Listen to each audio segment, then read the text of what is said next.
Hello प्यारे बच्चों। तो कैसे हैं आप सब? उम्मीद करते हैं कि आप सब मस्त होंगे, झकास होंगे, तंदुरुस्त होंगे बाबू। तो बाबू, जो हम लोग जो ना पहला चैप्टर पढ़े थे ना, उसका जो है लघु उत्तरीय क्वेश्चन आंसर, लघु उत्तरीय यानी कि 2 अंक वाला क्वेश्चन आंसर, वो सब आज करने वाले हैं और अच्छी तरीके से हम लोग समझने वाले हैं। ठीक है। तो जैसे कि आप जानते हैं कि जेएमएस मैट्रिक वाला पे क्लास 12th का जो है क्रैश कोर्स फ्री में पढ़ाया जा रहा है, ये सभी आपको पता है कि नहीं? तो चलिए आज का जो सेशन है उसको स्टार्ट करते हैं, ज्यादा समय गवाते हुए, मैंने ज्यादा समय ना गवाते हुए स्टार्ट करते हैं। ठीक है। सबसे पहले देखिए बाबू कि जो है जेएमएस मैट्रिक वाला पे जो है हिस्ट्री का लघु उत्तरीय प्रश्न यानी कि 2 अंक वाला जितना भी क्वेश्चन है उसके जो है हम लोग करने वाले हैं। तो जैसे देखिए पहला क्वेश्चन क्या है, पहला क्वेश्चन जो है अभिलेख किसे कहते हैं? क्या है बाबू? अभिलेख किसे कहते हैं? तो पत्थर या धातु पर लिखे गए लेख को अभिलेख कहा जाता है। पत्थर या धातु पर लिखे गए अभिलेख को धातु कहा जाता है। समझ गए? अभिलेख से हमें प्राचीन इतिहास के बारे में जानकारी मिलती है। कहने का तात्पर्य यह है बाबू कि पत्थर और धातु पर जो लिखा जाता है ना अभिलेख के रूप में, कि प्राचीन में क्या हुआ है, कैसे मतलब अब लोग देखे भी होंगे सड़क वगैरह बनता है तो जो पत्थर जो रहता है उस पर लिखा रहता है कि फलना के सौजन्य से यह चीज बनाया गया है। ठीक है ना, बनाया गया है कि नहीं? आप लोग कहीं घूमने जाते होंगे तो उधर पत्थर पे लिखा हुआ रहता है, तो प्राचीन जो लिखा रहता है उसके बारे में हमको क्या मिलती है? जानकारी मिलती है। क्या मिलती है बाबू? जानकारी मिलती है। तो अभिलेख जो एक पत्र की तरह ही लिखा रहता है उसे ही अभिलेख कहा जाता है, जो पत्थर पे लिखा जाता था। कब? प्राचीन में। समझ गए? अब सुनिए अगला, अभिलेख के 2 महत्व बताइए। अभिलेख के बाबू 2 महत्व बताइए, अभिलेख के 2 महत्व बताइए। तो अभिलेख का 2 महत्व जो है निम्नलिखित है। क्या है? निम्नलिखित। निम्नलिखित कहने का मतलब क्या होता है? नीचे लिखा गया है। कहाँ बाबू? नीचे लिखा गया है। तो सबसे पहले देखिए अभिलेखों से तत्कालीन सामाजिक, आर्थिक, राजनीतिक और धार्मिक जीवन की जानकारी मिलती है। कहने का मतलब क्या है बाबू कि अभिलेख का जो महत्व है, सबसे पहले में क्या लिखा गया है? अभिलेख से तत्कालीन जो हुआ है, तत्काल में, और समाज में जो हुआ है, और आर्थिक जो हो रहा है, ठीक है, और राजनीतिक जो चल रहा, मतलब कुछ भी रहे उसके बारे में जो भी लिखा गया है, जो भी लिखा गया है, पत्र पे लिखा जाए या पत्थर पे लिखा जाए या धातु पे लिखा जाए या कोई ग्रंथ में लिखा जाए, वो सभी जो है अभिलेख की तरह ही काम करता है। समझ गए? अभिलेख की तरह ही काम करता है, जिसको से हमको ये सब की जानकारी मिलती है। अगला सुनिएगा, अगला विशेषता क्या है? अभिलेख से शासक और इनके द्वारा किए गए कार्य होगा मेरे भाई, कार्य होगा। ठीक है, कार्य मतलब काम होता है। किए गए कार्य की जानकारी मिलती है। क्या मिलती है बाबू? किए गए काम की जानकारी मिलती है। जो शासक जो थे, पहले के जो राजा थे, कहने का मतलब कोई भी राजा हो, जैसे चंद्रगुप्त मौर्य महाराजा, ठीक है, और क्या थे, अशोक सम्राट, ये सब जो है जो कारनामा कर चुके हैं, उनके बारे में हमको जानकारी कैसे मिलती है? कहीं ना कहीं लिखा गया है, कहीं ना कहीं क्या है, अभिलेख में लिखा गया है, इससे ही ना हमको जानकारी मिलती है। यही बात के बारे में आपसे पूछा गया था। ठीक है, आप 2 क्या 4 5 6 जितना भी आपको एग्जाम्पल आता है वो सभी आप लोग लिख सकते हैं, है कि नहीं? आप आराम से लिख सकते हैं। अब जो अगला क्वेश्चन है, हड़प्पा कालीन सिंचाई के 2 साधनों का नाम बताएं। मतलब कि हड़प्पा में जो है, हड़प्पा सभ्यता, कहने का मतलब हड़प्पा सभ्यता में सिंचाई के 2 मुख्य साधनों का जो है नाम बताना है। 2 मुख्य साधनों का नाम बताना है, या 2 मुख्य साधन कौन कौन से थे उसके बारे में आपसे पूछा गया है। तो हड़प्पा कालीन सिंचाई के 2 प्रमुख साधन नहर और जलाशय था। क्या था बाबू? नहर और जलाशय था। धोलावीरा से नहर और जलाशय का अवशोषण मिले हैं। धोलावीरा एक जगह का नाम है जहां से क्या मिला है बाबू? जलाशय और नहर का अवशोषण प्राप्त हुआ है। समझ गए? अवशोषण प्राप्त हुआ है। हड़प्पा कालीन सिंचाई के 2 प्रमुख कारण कौन कौन, मतलब कि जो प्रमुख साधन कौन कौन था? तो पहले था नहर और दूसरा जलाशय। कहने का मतलब जो है हड़प्पा सभ्यता में जो है एक तरह से नदी हुआ करता था। ठीक है ना, नदी हुआ करता था, इस तरह से नदी बह रहा है, ठीक है, नदी बह रहा है। इससे क्या है कि ऐसे इस तरह से नहर काट करके हम लोग जो है यानी कि हड़प्पावासी जो है खेतों में सिंचाई के लिए इस्तेमाल किया करते थे। किसका? नहर का। किसका बाबू? नहर का। अभी के डेट में भी आप लोग नदी से एक जो है पोखरा पैन जो भी है उसके माध्यम से आप लोग भी कहीं ना कहीं खेती करते हैं कि नहीं? आप करते होंगे या आपके पिताजी करते हैं, ठीक है ना? ये बात क्लियर हो गया। अब जो अगला सुनिए, अगला क्वेश्चन क्या है, हड़प्पा के 4 प्रमुख केंद्रों यानी कि या नगरों का नाम बताइए। हड़प्पा सभ्यता के 4 प्रमुख केंद्र या नगर के नाम बताना है तो हड़प्पा सभ्यता में हड़प्पा शहर आ सकता है, कालीबंगान आ सकता है, मोहनजोदारो आ सकता है, लोथल आ सकता है कि नहीं? चनहुद्रो आ सकता है। बहुत सारे नाम हैं, लेकिन आपको विशेष पूछे तो 4 यानी 6 भी बोल सकते हैं। 4 6 है वो जो है आप उसका जो है नाम बता सकते हैं। क्लियर है? चलिए अगला देखते हैं। अगला क्या है, पुरातत्व से आप क्या समझते हैं? पुरातत्व से आप क्या समझते हैं?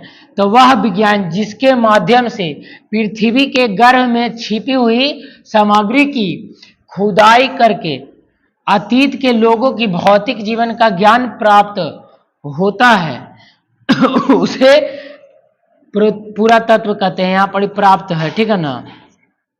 प्राप्त प्राप्त होता है उसे क्या कहते हैं? पुरातत्व कहते हैं। कहने का मतलब क्या है? पुरातत्व कहने का मतलब होता है पुराना तत्व, पुराना सामग्री। तो पुराना सामग्री, पुराना तत्व कहाँ से मिलेगा? तो जमीन के अंदर से मिलेगा। जो पहले हो चुका है, जो पहले यूज किया जाता था वही तत्व मिलेगा, उसी को ही हम पुरातत्व कहते हैं। क्या कहते हैं? पुरातत्व कहते हैं। जो पुरातात्विक लोग खोजते थे कुछ खनन करके, ठीक है ना, वो लोग खोजते थे, उसी को पुरातत्व कहते हैं। जैसे कि आप लोग समझिएगा, यहाँ पे कोई धरती है, ठीक है, यहाँ पे पहले के लोग राजा महाराजा रहते थे, ठीक है, तो उनका कोई भी सामान मतलब कि कुछ पतन होगा, मतलब कि वहाँ जो है भूखंड जो है खंडित हो जाएगा, टूट फूट जाएगा, तो कुछ झप जाएगा।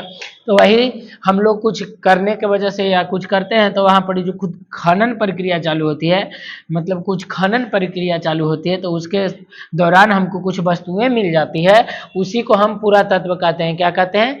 पुरातत्व कहते हैं। हम आशा करते हैं कि आपको पुरातत्व भी आपको अच्छी तरीका से समझ में आ गया होगा। अगर समझ में आ रहा है तो मेरे भाई एक लाइक, एक प्यारा सा कमेंट कर देना कि हमको भी लगे कि आप पूरा वीडियो देखे हो, ठीक है। अगला सुनिए, कार्बन 14 विधि क्या है? कार्बन 14 विधि क्या है, इसके बारे में आपसे पूछा है। क्वेश्चन नंबर 6 कहता है कि कार्बन 14 विधि क्या है। तो बाबू ध्यान से समझिए, उत्तर में क्या लिखा गया है, तिथि निर्धारण की वैज्ञानिक विधि को वैज्ञानिक विधि को कार्बन 14 विधि कहते हैं। क्या कहते हैं बाबू? कार्बन 14 विधि कहते हैं। जिस पदार्थ में कार्बन यानी कि सी से कार्बन को सूचित किया जाता है, यानी कि कार्बन की मात्रा जितनी कम होती है वह उतना ही प्राचीन माना जाता है। मतलब कोई भी वस्तु रहे या कोई चीज रहे, उसमें जो है वैज्ञानिक के हिसाब से उसका जो निर्धारण किया जाता है उसी को हम कार्बन 14 विधि कहते हैं। और जिस भी वस्तु या प्राणी में या कोई चीज भी रहे, उसमें जितना कार्बन का मात्रा कम रहेगा वह जो है उतना ही प्राचीन माना जाएगा, उतना ही प्राचीन माना जाएगा। क्या माना जाएगा बाबू? प्राचीन माना जाएगा, उतना ही प्राचीन माना जाएगा। क्लियर है? क्लियर है तो बाबू एक लाइक करके चलिए, एकदम ऐसे अंगूठा दिखा दीजिए, ठीक है। अगला देखिए, अगला क्या आता है? अगला कहता है कि उत्खनन से आप क्या समझते हैं? तो आपको उत्खनन अभी ना बता रहे थे। देखिए, धरातल से खुदाई करके पुरातात्विक सामग्री प्राप्त करना, वही जो है उत्खनन कहलाता है। कहने का तात्पर्य है छोटू कि मान लीजिए कि धरती पर यानी कि भूभाग में उत्खनन की क्रिया, यानी कि कोई भी अगर रोड वगैरह बनता है तो कहीं ना कहीं खत आता है मट्टी निकालने के लिए, कोई चीज निकालने के लिए, तो उसी में कादगो सामग्री मिल जाता है जो पुराना ऐतिहासिक रहता है, उसी को हम लोग क्या कहते हैं? उत्खनन कहते हैं। क्या कहते हैं? उत्खनन कहते हैं। तो उत्खनन करके जो हमको जो है कुछ प्राप्त हो जाता है उसको उत्खनन कहते हैं। समझ गए? जो भी सामग्री मिल रहा है उसी को हम क्या कहते हैं? उत्खनन कहते हैं। समझ गए? अगला समझिए, हड़प्पा लिपि के बारे में आप क्या जानते हैं? क्या पूछ रहा है बाबू आपसे क्वेश्चन? हड़प्पा लिपि के बारे में आप क्या जानते हैं? तो आंसर में क्या लिखा गया है? हड़प्पा लिपि रहस्यमय लिपि थी। क्या थी बाबू? रहस्यमय लिपि थी, रहस्यमय लिपि थी। इसे आज तक पढ़ा नहीं जा सका। क्या है बाबू? आज तक हड़प्पा सभ्यता की लिपि को आज तक नहीं पढ़ा जा सका। इस लिपि में चिन्हों की संख्या 375 से 400 के बीच चिन्ह था। कितना था बाबू? 375 से 400 के बीच था। आपसे ऑब्जेक्टिव लाइन में भी क्वेश्चन पूछ सकता है कि हड़प्पा सभ्यता में लिपि की चिन्हों की संख्या कितनी थी, तो आप क्या बोलिएगा? 375 से 400 के बीच। समझ गए?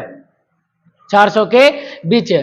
तो आपको क्या कहना है कि हड़प्पा सभ्यता की लिपि के बारे में हम यही जानते हैं कि वहां के जो लिपि था उसे आज तक कोई पढ़ नहीं पाया है, और यह जो है चिन्हों की संख्या यहाँ जो था 375 से 400 के बीच था। ठीक है ना? और यह जो लिपि लिखी जाती थी वह जो है दाएं से बाएं लिखी जाती थी पहला लाइन, और बाकी जो है लेफ्ट से राइट लिखा जाता था, यानी कि बाएं से दाएं लिखा जाता बाकी लाइन। लेकिन पहला लाइन जो था दाएं से बाएं की ओर लिखा जाता था। यह लिपि में आप यह भी एक लाइन जोड़ सकते हैं। समझ गए? ठीक है, यहां तक समझ में आ गया मेरे भाई? यहां तक अगर आपको समझ में आ रहा है तो आप वीडियो को लाइक कर दीजिए। अगर लाइक नहीं करते हैं तो हमको भी मन बहुत बेचैन होता है कि बाबू सब देखा वीडियो लेकिन लाइक नहीं किया है। लाइक करने में क्या जाता है? लाइक करके सपोर्ट कीजिए यार। अगला देखिए, अगला वीडियो, अगला मतलब क्वेश्चन क्या है? हाँ, अगला क्वेश्चन क्या आता है कि सिंधु घाटी सभ्यता के दो प्रमुख समकालीन सभ्यताओं के नाम लिखें। कहने का मतलब सिंधु सभ्यता से जो दो प्रमुख समकालीन थे, सटे थे, उन्हीं सभ्यता के जो है नाम बताना है। तो आप लोग पढ़े हैं, चैप्टर में पढ़े हैं कि सिंधु घाटी सभ्यता के समकालीन सभ्यता का नाम जो है, पहला जो है मोसोपोटामिया था। क्या था? मोसोपोटामिया की सभ्यता। और दूसरा क्या था? ईरान की सभ्यता। आप लोग पढ़े हैं मेरे भाई, आप लोग पढ़े हैं। ऐसा मत कीजिए, समझ गए, कि भैया नहीं पढ़े हैं, ये सब कहां से आ रहा है? ये सब आप सब पढ़े हैं। समझ गए? अगला क्वेश्चन सुनिए, हड़प्पा सभ्यता के किन्हीं दो विशेषताओं का उल्लेख कीजिए। तो हड़प्पा सभ्यता के विशेषता तो आपको अनेकों बता चुके हैं हम। अनेकों मतलब कहने का एक से अधिक बता चुके हैं, आप लोग जानबो करते हैं। ठीक है ना? तो आप आराम से यहां से बता सकते हैं। पहला जो है, हड़प्पा सभ्यता में सुनियोजित नगरीय सभ्यता थी। मतलब कि बहुत अच्छा योजना बनाया जाता था नगर बनाने के लिए। समझ गए? दूसरा क्या लिख सकते हैं? हड़प्पा सभ्यता को जल निकासी प्रणाली बहुत अच्छा था। जल निकासी प्रणाली सुनियोजित था, मतलब कहने का बहुत अच्छा था। क्या था बाबू? बहुत अच्छा साधन था। कहाँ? हड़प्पा सभ्यता में जल निकालने का जो प्रणाली था बहुत अच्छा बनाया गया था। और दूसरी बात क्या है कि नगरीय योजना जो बनाया जाता था, नगरीय योजना वह भी जो है वहाँ का बहुत अच्छा था। आप लोग अभी पहले घर बनाते हैं, उसके बाद आपका जो है कच्चा सड़क बनता है, उसके बाद थोड़ा ईंट वाला यानी कि पक्की सड़क धीरे धीरे बनता है। जगह पहले निकालना पड़ता है कि रास्ता कैसे बनेगा, लेकिन वहां के जो लोग थे सबसे पहले सड़क बना लेते थे। ठीक है ना? उसके बगल में नाला बना लेते थे दोनों साइड, कि जो है पानी बहुत अच्छा से चला जाए। समझ गए? और इसी के 90 डिग्री मोड़ करके एकदम समकोण की तरह एक गली निकाला जाता था, उस गली में घर बनाया जाता था, और उस गली का जितना भी घर था उस सब नाला के माने नाली के पानी उस जगह में आकर के मिलता था, और यह जो है आगे की ओर बह जाता था। समझ गए? वहां बहुत अच्छा से बनाया जाता था। आज के लोग तो ऐसे नहीं करते हैं, लेकिन नक्शा बनवाते हैं। घर बनवाने के लिए नक्शा जरूर बनवाते हैं इंजीनियर लोग से। समझ गए? यह था वहां का विशेषता, तो आप लोग जान गए। अब अगला देखिए, अगला क्या कहता है। अगला क्वेश्चन जो है आपके सामने, सिंधु घाटी सभ्यता में समूह दाह संस्कार कितने प्रकार से होते थे? समूह दाह संस्कार कितने प्रकार से होते थे? तो दाह संस्कार आप लोग सभी समझते हैं कि दाह संस्कार क्या होता है, आप लोग सभी जानते हैं। तो देखिए, हड़प्पा सभ्यता में दाह संस्कार 3 प्रकार से थे। कितने प्रकार से? 3 प्रकार से। जो पहला है पूर्ण समाधिकरण, जो पूरी तरह से समाधिकरण किया जाता था, एक था। दूसरा आंशिक समाधिकरण, और जो तीसरा था दाह धर्म था। क्या था? दाह धर्म था। यह जो है तीन तरह से वहां दाह संस्कार के समूह थी, दाह संस्कार के समूह था। ठीक है, अगला क्वेश्चन सुनिए, हड़प्पा सभ्यता के जल निकासी प्रणाली के दो विशेषता बताइए। तो जल निकासी प्रणाली के दो विशेषता के हम चार विशेषता बता सकते हैं। तो पहला सुनिए, हड़प्पा सभ्यता के जल निकासी प्रणाली जो है, जो निम्नलिखित विशेषता है जो इस प्रकार है। हड़प्पा सभ्यता के हर घर में एक नाली होता था, हर घर में एक नाली होता था। और दूसरा पॉइंट क्या लिख सकते हैं कि वह जो नाली जो होता था हर घर में, वह सड़क के किनारे वाली नाली से जाकर के मिलता था। और जो है वहां का जो नाली है उसके बगल में ही एक स्नान घर बनाया जाता था, और उसी जो है चार दीवारों से घेरा जाता था, और उसके अंदर एक कुआं भी होता था, एक कुआं भी होता था, जिससे लोग आसानी से नहा करके उनका जितना भी पानी होता था सब नाले में आसानी से चला जाता था। अब बहुत सारा विशेषता इसका लिख सकते हैं अपनी भाषा में भी। ठीक है, देखिए अगला क्वेश्चन, विशाल उन्न नगर पर टिप्पणी लिखे। उन्न नगर किसको कहा जाता है, आप लोग जान में करते हैं कि बड़ा नगर यानी कि मोहनजोदारो को कहा जाता है। किसको कहा जाता है, मोहनजोदारो को कहा जाता है। पहला सुनिए, पहला जो लिखा गया है, हड़प्पा सभ्यता में उन्न नगर का साक्ष्य मोहनजोदारो से मिला है। कहां से मिला है, मोहनजोदारो से मिला है। मोहनजोदारो और हड़प्पा सभ्यता यानी कि हड़प्पा शहर और मोहनजोदारो को जो बोला गया है, हड़प्पा शहर का जो है जुड़वा राजधानी कहा गया है। क्या कहा गया है, जुड़वा राजधानी कहा गया है। किसको, हड़प्पा और मोहनजोदारो को जुड़वा राजधानी कहा गया है। समझ गए। उन्न नगर में अन्ना नगर में क्या बोल रहा है, अन्ना नगर बोल रहा है। ठीक है, अन्ना नगर में अन्न जमा करके रखा जाता था। क्या रखा जाता था, अन्न जमा करके रखा जाता था। मतलब कि मोहनजोदारो में एक भंडार हुआ करता था, जैसे आपके घर में जो है अभी ड्रम है ड्रम में आदमी नहीं पकड़ना है, अनाज पकड़ना है। समझ गए, ड्रम में समझ गए अनाज रखा जाता था। भंडारण यानी कि कोठी वगैरह पहले के डेट में लोग जो है मिट्टी का कोठी बनाते थे। किसका, मिट्टी का कोठी बनाते थे। आज भी हमारे घर में है, आज भी हमारे घर में है कोठी, हम आपको दिखा सकते हैं। समझ गए, कोठी में लोग रखते थे।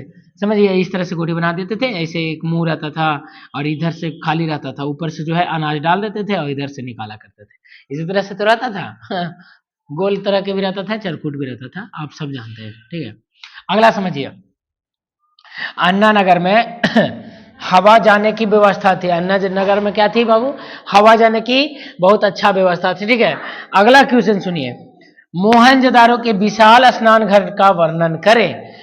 मोहनजोदारो जो है वहां का जो विशाल स्नान घर था उसके बारे में आपको विस्तार रूप से पूछा है, यानी 2 नंबर में पूछ दिया है छोटू। तो आपको घबराना नहीं है, डरना नहीं है, काहे कि आपके साथ कौन है, अक्षय कुमार यानी कि एडीएक्स भैया।